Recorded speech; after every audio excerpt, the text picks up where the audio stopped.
Y vamos a continuar. Entonces lo que habíamos hecho era básicamente mencionar un sistema de medida experimental denominado load pool, que es lo que se utiliza actualmente para caracterizar amplificadores de 5G. Habíamos dicho de que el load pool es importante para hallar las impedancias óptimas a la entrada y a la salida con el fin de obtener el mejor compromiso entre potencia, eficiencia, ganancia y linealidad. Pero ¿qué pasa en los sistemas de banda ancha cuando se quiere Internet de las cosas, 5G, o cuando se quiere simplemente transmitir a alta velocidad, ¿no? Entonces, en este caso, estas técnicas tienen que ser modificadas o adaptadas. Vamos a ver cómo, ¿no? Entonces, vamos a colocar en primer lugar el tema de el dispositivo que les he mostrado. Seguramente lo recordarán como caso de estudio. Se denomina 7IC3825. Vamos a ver si tenemos el nombre por acá, donde decía Case of Study, o caso de estudio, esto de aquí, ¿ya? Este dispositivo 7IC3825 es un dispositivo que existe actualmente y es comercial, y lo vende una empresa que se denomina NXP. Bueno, es el creador, es una empresa tecnológica, ¿no? Antes se denominaba FreeScale Semiconductors y ahora es NXP. Y pueden ver ustedes acá, ¿no?, de que lo que estamos viendo es algo pues que existe, ¿no? Esto de aquí. Si ustedes entran a esta página web de acá, van a poder descargar esta hoja técnica de este transistor. Y aquí está igualito, ¿no es cierto? O sea, yo quiero que todos tomemos conciencia de que este dispositivo que estamos viendo aquí es el que yo les he mostrado en las fotos, ¿ya? Este de aquí es el que yo les he mostrado cómo es él, ¿no? Todas sus patillas, gate, drain, source. Es el mismo. Este es su código, ¿ya? Como pueden ver, trabaja entre 3400 y 3600. Entre 26 y 32 voltios de operación, de polarización, ¿no?, que trabaja en aplicaciones WiMAX en esa frecuencia y que tiene unos valores de ganancia, eficiencia. Esto que dice aquí, par, es una medida de linealidad. Todo está documentado acá. Pero, ¿qué tiene que ver todo esto con el término de banda ancha? Bueno, lo vamos a estudiar aquí. Antes de estudiar banda ancha, bueno, pues si ustedes ven la hoja técnica, van a ver que el dispositivo tiene pues su etapa de driver y su etapa de potencia. Y esas son las dos etapas que tiene. Acá está el diagrama interno, el pinout, ¿no?, del dispositivo. Vamos a ver qué información más nos pone el fabricante. Bueno, nos pone información referente a los voltajes entre drenador y source, gate y source, la alimentación, la potencia de entrada. Después, estos son parámetros secundarios, pero vamos a ver los más importantes. Vamos a bajar. Bueno, aquí donde dice Functional Test, vamos a poner un cuadro. Test funcionales, ¿no? Entonces aquí nos dice, cuando le metemos una señal WiMAX a 3.6 GHz en un test fixture, o sea, en un circuito de 50 ohmios, y lo polarizamos con estos valores de aquí a una potencia de salida de 5 vatios, vamos a tener 25 decibelios de ganancia, una eficiencia de 15%, una linealidad que se representa como este factor. Dice la razón de pico a promedio, peak average ratio, de 8.5, ¿no?, y demás términos, incluso la adaptación. O sea, este viene a ser como el S11. ¿Ya? Entonces nos da unos valores el fabricante. El fabricante nos dice, así se va a portar el transistor cuando lo coloques en un circuito denominado test fixture que tiene estos valores. Así se debe portar, nos dice, ¿ya? Entonces, vamos analizando otras imágenes y nos dice, te sugiero que hagas este montaje en un circuito externo, que pongas esta serie de redes red T, con estos valores de línea de transmisión, para adaptar la entrada. Te sugiero además que pongas todos estos valores de redes pi y redes en T a la salida del transistor para poderla adaptar su salida, y haciéndolo así, incluso nos da las dimensiones, ¿ya? Y si lo hace usted así, con estas dimensiones, ¿no? Para cada una de las líneas, y en este substrato que se llama Taconic TLX8, con esta permitividad, usted va a tener la confianza o la certeza de que va a encontrar los valores de ganancia, potencia y eficiencia que yo le he dado en la tabla. O sea, la idea acá es de que uno compra el transistor que es esto de acá, y el ingeniero lo que hace es diseñar esto que está acá y esto que está acá, para que todo en su conjunto sea un amplificador y podamos obtener una potencia, eficiencia, ganancia y genialidad efectiva. ¿Ya? Esa es la idea. Sin embargo, enlazamos, bueno, ahorita vamos a tocar esto. El fabricante, bueno, si quieren como un paréntesis, el fabricante incluso nos da una foto de cómo quedaría el circuito si es que uno lo implementa, ¿no? Pero nuevamente repito, vamos a ir al tema de banda ancha, que lo vamos a ver acá. Acá está. Pero el fabricante nos dice, el circuito, cuando uno sigue las instrucciones que le doy en la hoja técnica, va a trabajar bien en todo este rango de frecuencias, que quiere decir la banda ancha. Va a trabajar bien en toda esa banda ancha. Vamos a maximizarla un poco la presentación. ¿Sí? Va a maximizar la banda ancha. ¿Cómo así? El fabricante dice, si hace lo que el circuito propuesto, ten la certeza, o verifica mejor, que la impedancia de fuente sea esta a 3.4 GHz. La impedancia de carga debe ser esta a 3.4 GHz. A 3.5 GHz, su impedancia de fuente debe ser esta y la impedancia de carga debe ser esta. O sea, me está diciendo, además, lo mismo que les he mostrado en la diapositiva. Acá, vamos a ver más adelante. Que para banda ancha, tienes que hacer que tu circuito te genere estos valores de impedancia de carga. Porque haciéndolo así, vas a tener buenos valores de potencia, ganancia, eficiencia. Esto para la carga, pero también hay otra tablita igual para la fuente, ¿no? Para la entrada. El fabricante nos asegura que el circuito que le ha propuesto es lo suficientemente preciso para generar estos números en cada una de estas frecuencias de acá, y en consecuencia podemos amplificar en banda ancha. Y la pregunta es, ¿y cómo lo ha logrado el fabricante? ¿Cómo es que el fabricante lo ha logrado? La respuesta viene a ser con load pool, nuevamente, y lo vamos a explicar otra vez. Entonces aquí vamos a ver esto. Esta tabla que están viendo acá se lee juntamente con la figura de abajo. ¿Bien? Con la figura de abajo. ¿En qué consiste? Fíjense aquí. El transistor que uno tiene es esto, ¿ya? Este transistor. El circuito que uno va a diseñar para adaptar la salida es esto, del cual el fabricante nos ha hecho una propuesta.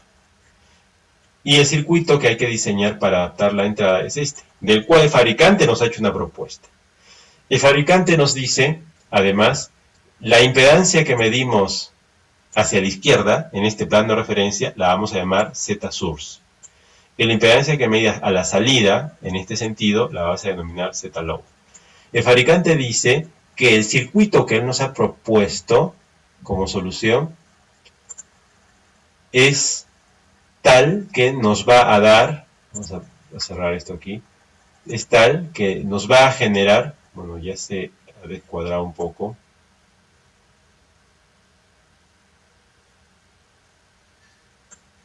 vamos a mover esto un poco por aquí,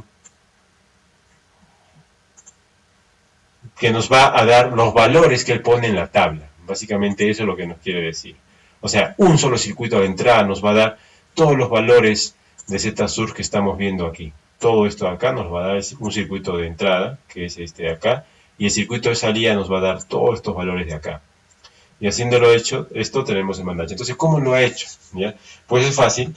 Lo que ha hecho el fabricante, ¿no? O la persona que ha hecho esta hoja técnica, lo único que ha hecho es correr el sistema de load pool, ¿ya? Ha sintonizado, ha hecho un ensayo prueba y error de los tuners en cada una de esas frecuencias de banda ancha. Y para cada una de esas frecuencias ha sacado el valor óptimo de impedancia, ¿ya? Que mejora la performance del amplificador. Y una vez que ha sacado el valor óptimo de impedancia de aquí a todas las frecuencias, F0, F1, F2, F3, etc., ha hecho una tablita de impedancias, una para cada frecuencia. Lo propio acá, una tablita de impedancias, una para cada frecuencia. Y ha utilizado una técnica de síntesis de circuitos. Hay una teoría que dice, es posible, así como hacen los filtros, ¿no? Para diferentes frecuencias, hay otra teoría que dice, es posible hacer síntesis de redes de adaptación en banda ancha. Y esa teoría de síntesis de redes de adaptación en banda ancha es la que ha permitido generar justamente esto.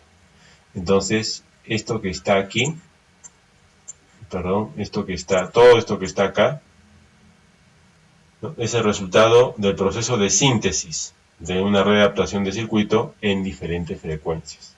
Entonces, es por eso que este circuito se comporta como lo indica la tabla que está expresada abajo, ¿no? Entonces, vamos a ver, se comporta así, ¿no? Entonces, ese circuito. Entonces, el ingeniero cuando quiere hacer su circuito grande, su amplificador, tiene que usar esta tabla para asegurarse de que su red de adaptación de entrada y de salida le esté generando esos valores que estén indicados en la tabla. Porque haciendo eso, va a tener la certeza de que va a obtener la potencia, eficiencia, ganancia y linealidad que están indicadas en la hoja técnica del fabricante. Entonces, aquí tenemos más información complementaria, pero quería simplemente compartir esto, compartir esa tabla de acá y bueno, finalmente pues mostrarles el circuito, ¿no? El circuito debe quedar así, ¿ya? Esa es su hoja técnica. Y lo que yo tengo acá, les voy a mostrar un poquito más abajo, un poco más. ¿Sí? Yo tengo la foto, ¿ya? Porque yo he trabajado con este circuito. ¿Sí? Yo tengo, o sea, esto viene aquí de un diagrama de AutoCAD. Esto sale en el AutoCAD. ¿Ya? En el AutoCAD se dibujan las pistas, ¿no? Y el transistor se coloca en el centro. Aquí está el nombre de la empresa, ¿no? Y además está la foto ahí, ¿no? Una vez que está implementado, el transistor está ahí adentro, ¿no? Está todo ahí demostrado. Y finalmente se hacen varios tests. Tests son pruebas para ver cómo es la ganancia. Entonces, uno dice, bueno, muéstrame en forma gráfica cómo es la ganancia. Y uno dice, bueno, la ganancia, uno la mide con el analizador VNA y dice, bueno, la ganancia tiene esta forma, saca uno obtiene esta figura de la ganancia. Entonces uno dice, bueno, ¿cómo interpretamos esta curva? Y dice, la interpretación sería la siguiente, una ganancia mejor que 22.8 se obtiene con una planitud de 0.5 decibelios desde 3.4 a 3.6. ¿Qué significa esto? Esto significa 22.8, ¿dónde está? 22.8 está por acá, más o menos por 23, por acá. Se obtiene con una ganancia menor. Se obtiene, bueno, o sea, que los valores de ganancia están por encima de 22.8, que es un buen valor, y por otro lado, la planitud de la ganancia es 0.5 decibelios desde 3.4 a 3.6. ¿Qué quiere decir? Que en este rango de frecuencias, desde aquí hasta acá, el, la curva, bueno, vamos a poner mejor esta línea aquí para hacer la proyección. Esto de aquí, esto de acá. Si yo saco un pedazo de este lado, un pedazo así, ¿ya? Que la pendiente de esa línea verde que estamos viendo ahora, esa pendiente que voy a señalar con esta flecha, esta pendiente de acá, esta caída, no es grave porque es 0,5 decibelios en un ancho de banda de 200 MHz. Entonces esto de aquí es un síntoma de que tenemos una ganancia relativamente buena, plana, ¿ya? Entonces, esto es lo que una interpretación de esta figura de ganancia únicamente, ¿no? Y de la misma forma se puede hacer interpretación de otros parámetros, ¿no? Otros parámetros técnicos que, bueno, ya no son materia de la clase que estamos desarrollando, ¿no? Simplemente lo que yo quería hacer era mostrarles hasta esta figura de aquí, ¿no? Cómo queda el circuito una vez que se ha implementado. Muy bien, pero también como estamos hablando de técnicas de medida, es necesario saber que cuando uno está haciendo estos circuitos ya para venderlos, ¿no? En la industria, uno tiene que hacerle un test que se denomina test de infrarrojos. El test de infrarrojos es aplicar una cámara especial para ver cómo está calentando. Y acá ven ustedes pues con colores, ¿no? El calentamiento. Entonces vamos a poner por ejemplo esto de acá es la etapa del driver y esto de acá es la etapa de salida. El driver está calentando. ¿A cuánto? A una temperatura de cercana a 87 grados centígrados. De acuerdo al material del que está hecho esto, 87 grados centígrados, está dentro de los límites permisibles. Aquí está a 70 grados, ¿no? Hay que ver por teoría de materiales, pero en este caso también está dentro de los límites permisibles. Entonces esto se hace, como ustedes pueden ver, con un test que se llama test infrarrojos. ¿Ya? Lo mismo se hace para todas las partes. Aquí dice top half, acá dice bottom half. Bottom half es la mitad de abajo, este es la mitad de arriba.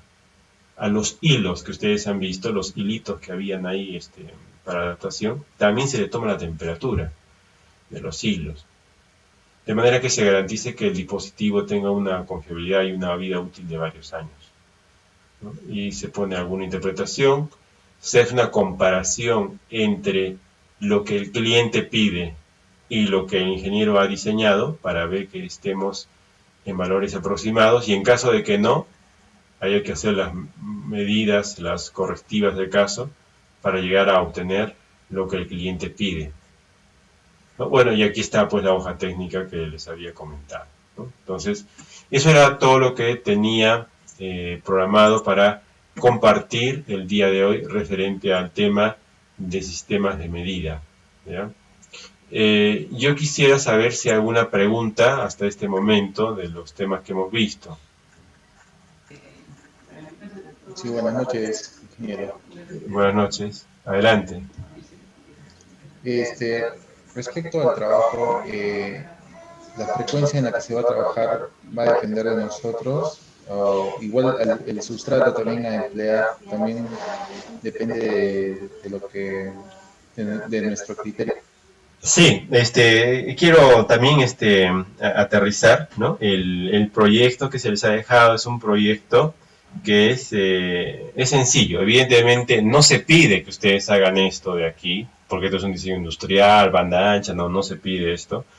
Ustedes, lo que se pide es, en primer lugar, vamos a poner aquí,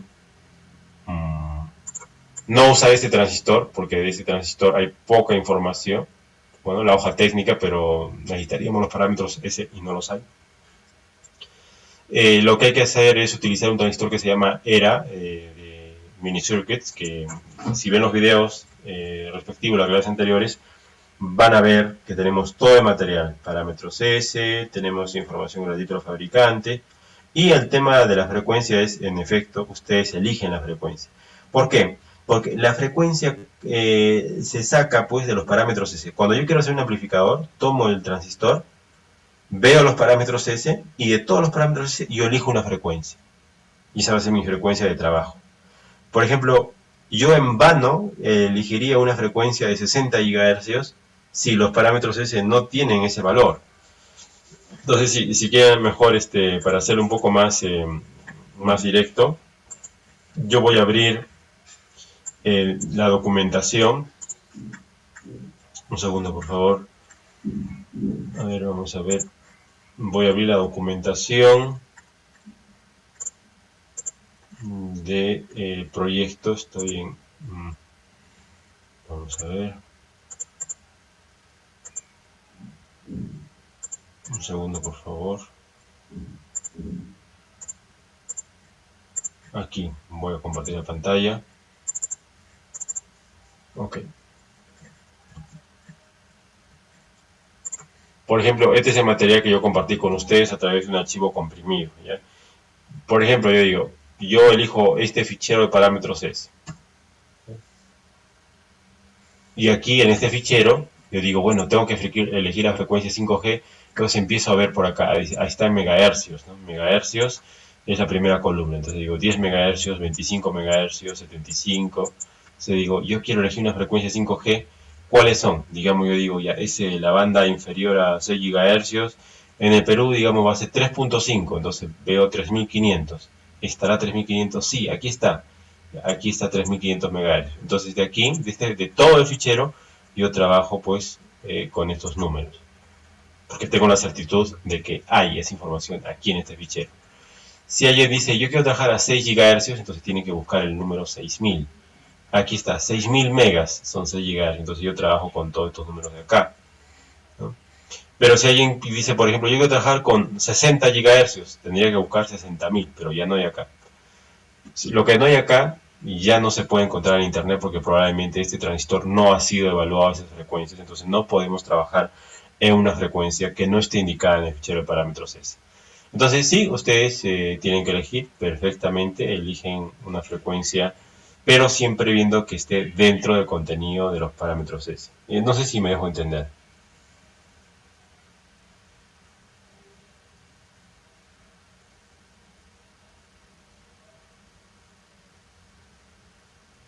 Muy bien. Yo creo que la explicación es bastante clara, ¿no? En cuanto a la elección de la frecuencia. Ya también se tienen pues todo este material a mano, ¿no? Que uno puede utilizar para poder hacer su proyecto. Ok. No sé si hay alguna otra consulta antes de finalizar la sesión. Mira, lo mismo con el sustrato, ¿verdad? Ah, sí, sí, claro, exactamente, perdón. Lo mismo con el sustrato, ¿no? Con el sustrato uno puede elegir el sustrato que uno quiera, pero evidentemente tiene que tener su hoja técnica, ¿no? Yo he elegido fibra de vidrio porque de internet me puedo descargar la fibra de vidrio, ¿no? También ustedes pueden elegir otro sustrato diferente, se descarga en internet la hoja técnica y trabajan con esos valores de permitividad, ¿sí? Lo interesante de esto es de que el mismo proyecto, el mismo amplificador, se puede hacer en diferentes sustratos, ¿no? ¿Y en qué se diferencia? Que las dimensiones de las líneas de adaptación en fibra de vidrio, por ejemplo, para el mismo transistor, para la misma frecuencia, van a ser diferentes de la línea de adaptación que se utilice en otro sustrato, como por ejemplo Rogers, TLX, etc. Entonces, el mismo amplificador se puede implementar en diferentes sustratos y la diferencia va a ser las dimensiones de las líneas de transmisión.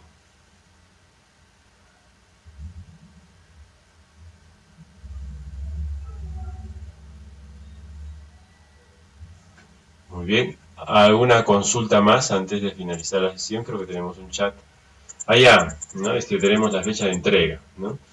No he pensado todavía en la fecha de entrega. Liz, por favor, normalmente, ¿cuánto tiempo le suelen dar en los otros cursos?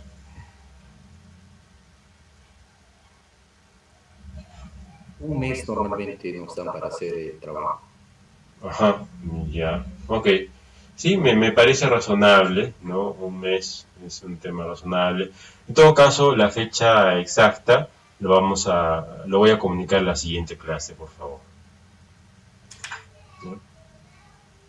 Sería bueno también que establezca un canal de comunicación para hacer algunas preguntas durante ese lapso. Ah, sí, sí, justamente gracias por la iniciativa, muchas gracias por la iniciativa. Perdón, te he perdido. ¿Cómo te llamas? Yo me llamo Ludwig David, o acá se llama. Ludwig, sí, me parece muy bien. Yo sugiero la creación de un grupo WhatsApp. No sé, Ludwig, si a lo mejor tú me podrías apoyar creando un grupo WhatsApp de manera que todos los alumnos tengamos, y yo mismo, seamos parte de este grupo WhatsApp específicamente para asignatura, y ahí me hacen las consultas, ¿no? Incluso terminado el curso, podemos estar en contacto. ¿Me podrías apoyarme con eso, Ludwig? Sí, no habría ningún problema. El día de mañana que estemos en clases les voy a pasar un link para que se puedan agrupar. Muy bien, ya, excelente, excelente. Perfecto. ¿Alguna otra consulta, por favor, o comentario?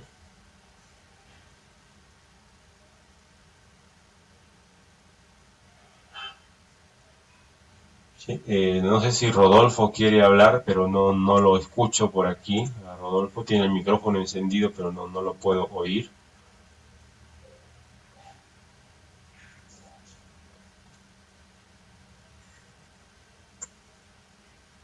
¿No? O en todo caso pueden utilizar el chat.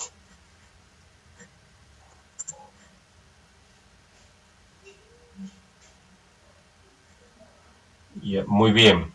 Entonces, eso sería todo por la clase de hoy. Muchas gracias por su atención. Nos estamos viendo el día de mañana. Ah, bueno, perdón. Aquí hay una pregunta que acaba de llegar por chat, que dice, ingeniero, ¿cómo lo aplico en el área de automatización? Ya, muy buena pregunta, excelente. Doy una parte de la respuesta ahora, la complemento la siguiente. Voy a compartir pantalla para responder de una manera muy breve a la pregunta de su compañera, que es muy válida, ¿ya? Entonces, primero comparto la pantalla. La pregunta es cómo lo aplico en el área de la automatización, ¿ya? Vamos a ver entonces aquí. Vamos a dibujar en nuestra pantalla nuestro, yo creo que, vamos a ponerlo así, nuestro transistor. ¿Ya? Este es nuestro transistor de efecto de campo o un transistor cualquiera en general. Puede ser el transistor ERA de mini circuits, puede ser un transistor de efecto de campo, no importa, pero la idea es que es un transistor, 3 terminales, una entrada por acá y salida por este punto, ¿ya? Aquí tienen ustedes la Tierra. Entonces, yo les comento, ¿ya? En aplicaciones espaciales, especialmente, los circuitos electrónicos son sometidos a diferentes temperaturas. En el espacio, durante tiempos en que los rayos del sol caen directamente, la temperatura puede ser muy elevada, y cuando estamos, digamos, en un astro, en la parte donde no caen los rayos del sol, la temperatura puede caer mucho. En el espacio exterior, si ustedes buscan información, la temperatura varía radicalmente. Puede ser 100 grados centígrados, 80 grados centígrados, menos 40 grados centígrados, etc. ¿Saben qué pasa con la electrónica? Los semiconductores, la electrónica, se afectan mucho con la temperatura, ¿ya? No funcionan igual a diferentes temperaturas. Siempre ha sido una lucha tratar de hacer circuitos de estabilización con respecto a la temperatura. Y de hecho, es necesario saber de que ya existen algunos circuitos que estabilizan la temperatura. Pero yo voy a explicarles un poco un punto de vista. Nos quedan 9 minutos, pero todavía hay tiempo. El transistor, no sé qué es lo que ha sucedido aquí. Bueno, esto vamos a dejar de compartir un segundo. Parece que he apretado en el sitio no indicado, pero vuelvo a compartir nuevamente. Ya, ok. El transistor de efecto de campo, o BJT o cualquiera, se afecta con respecto a la temperatura. O sea, cuando hay temperaturas positivas grandes y negativas grandes, su ganancia no es igual. No se desempeña lo mismo. Y eso traducido en las curvas características, es como que yo tengo mis curvas características, así, y si mi punto de reposo está acá, con la temperatura el punto de reposo se puede variar. Este punto se puede mover por abajo, se puede ir por arriba, etcétera, por la temperatura externa. Y cuando el punto de reposo se mueve, ustedes saben que todo varía. Potencia, eficiencia, ganancia, linealidad, varía. El circuito que diseñé y ya no funciona. ¿Por qué? Porque el punto de reposo se ha movido para acá. Entonces, si estamos, por ejemplo, en la Luna, el circuito a lo mejor está con su punto de reposo aquí y no va a funcionar como en la Tierra. En la Tierra estamos con el punto de reposo acá. Entonces, ¿qué se hace? Bueno, a varias técnicas. Hay una técnica que, en términos sencillos, lo que hace es hacer un sistema de control automatizado, de manera que va a variar la fuente de alimentación en drenador o va a variar la fuente de alimentación en la compuerta. Un circuito de control de ambos, ¿ya? De manera que con un sensor, yo puedo poner aquí una especie de sensor, un miliamperímetro, ¿no? Algo que me mida el punto de reposo.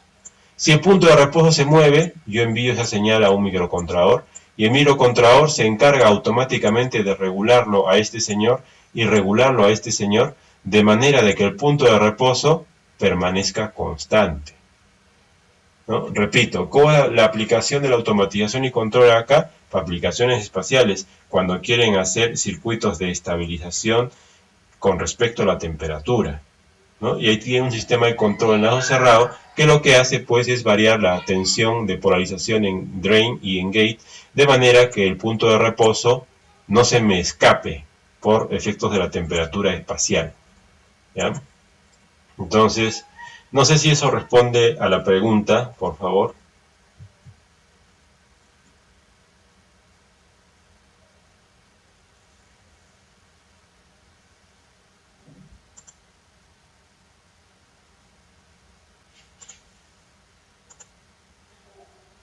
Ya. Ok, bueno, Rodolfo también nos pregunta cómo puedo mejorar mi comunicación en radiocontrol que en momentos pierde comunicación. ¿Ya? Hay varias formas de mejorarlo, ¿no? De hecho, un ingeniero de nuestra universidad que trabajaba antes en estos temas había comentado una experiencia profesional de que tenía un radiocontrol que se perdía por algunos momentos y lo que él hizo es aplicar diversidad espacial, vale decir, un poco MIMO, ¿no? MIMO, múltiples antenas en el lado transmisor, múltiples antenas en el lado del receptor y funcionó bien, ¿no? Pero hay otras que vienen a ser, por ejemplo, bueno, desde poner una modulación diferente, una modulación más robusta, inmune a los ruidos o las interferencias, buscar una banda de frecuencia que no esté muy ocupada, aumentar la potencia del transmisor, incrementar la ganancia de la antena, etcétera, etcétera, ¿no? Son diferentes técnicas que se podría aplicar al respecto, ¿no? Muy bien. Bueno, ya es un poco más de las 7, pero bueno, tenemos otra pregunta. ¿Ya? El archivo de configuración del transistor, ¿de dónde lo obtenemos? El que ubicamos en la frecuencia de interés. Allá, esa pregunta, el archivo de transistor, ¿dónde lo obtenemos? Rápidamente lo respondemos en este archivo. O sea, yo les he pasado en su aula virtual un comprimido que se llama proyecto final o algo así. Les he pasado es el único comprimido que hay.